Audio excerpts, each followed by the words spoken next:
Happy Saturday. Nancy Burt-Preece here to share with you a fun card made with Oh So Ombré paper, which is one of the choices in Celebration. If you choose to spend $50 in my online store, then you can choose this paper as one of your options. So let me show you how to make this. It's called a Sunburst card. Very simple and very easy. So this is one made with Bermuda Bay. Let me show you some of your choices when you have this paper. So on this side is the Blackberry Bliss. And then when you turn it over, it's the Granny Apple Green. I'm really loving these colors. Here's the Bermuda Bay and Rococo Rose. So super fun paper. I made one with the Bermuda Bay. I'm kind of really needing some pop of color in this, dark time of winter. So what I did is, I will show you with this card. So this is Granny Apple Green.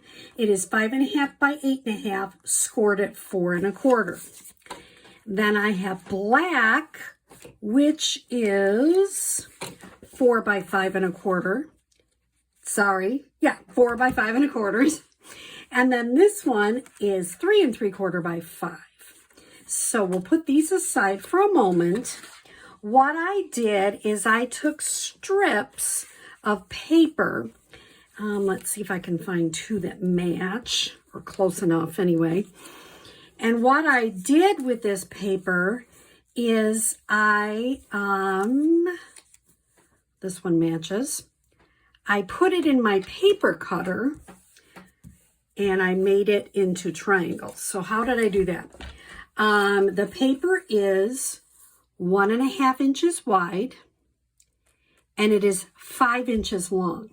Then I put it in my paper cutter so that each angle would be right on the part where you would cut. I ran it through and cut 2 pieces. I did that 4 times. So 2 of these pieces cut in half and 2 of these pieces cut in half. So let me show you how to do this. The beautiful thing about this card is you have another strip, which is 1 by 5. That's where you're going to stamp your saying. That'll cover up the bottom of your Sunburst. Some people wrapped ribbon. I just wanted to leave it kind of plain. So you start with whichever piece you want.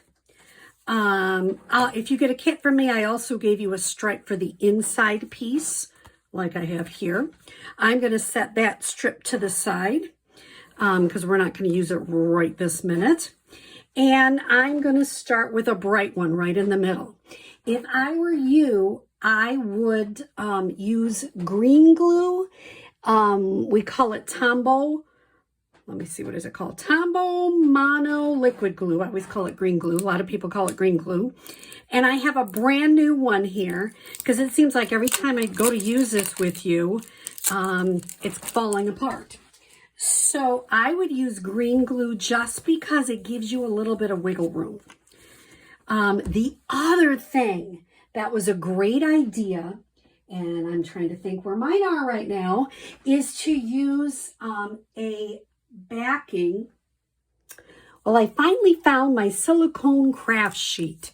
I don't think we're selling them currently, but you can find them on a craft store. The beautiful thing about this is when you're putting your glue, and I don't put a lot at the end, I'm kind of putting it down here, it will not stick.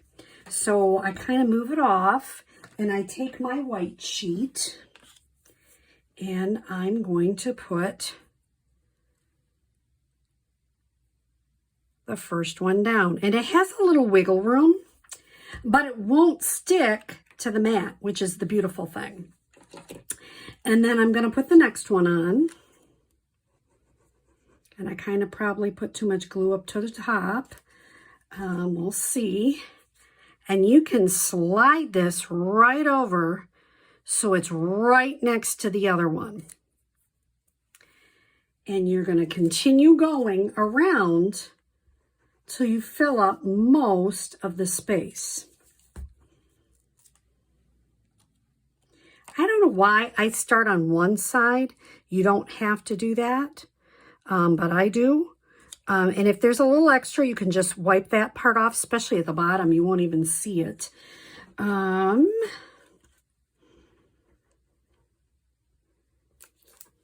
Putting some glue on.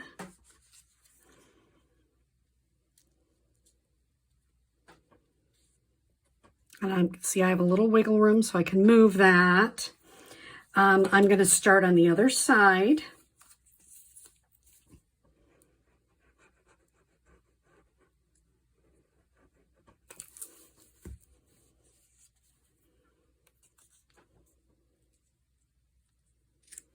You see how I just really push those up tight next to each other? It doesn't have to be perfect, but if you make it as tight as possible, it will help it stick together better. Oops. And when you do something like that, you just wipe it off.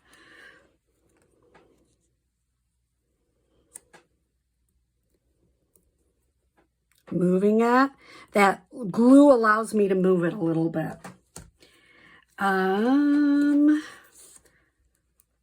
You have 8 pieces, which should be fine to fill up this area.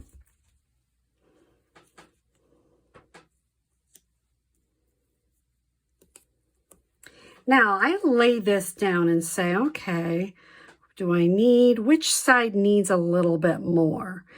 And it looks to me like it's this side. So you can add this one on. I'm not going to do that right this minute. Then what you would do, you would let it dry first because it is pretty wet.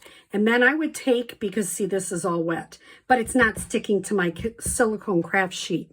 I would take my scissors and just cut that all off. Then I would adhere it to the black, adhere it to the card base, stamp whatever saying you would like, and glue this on top.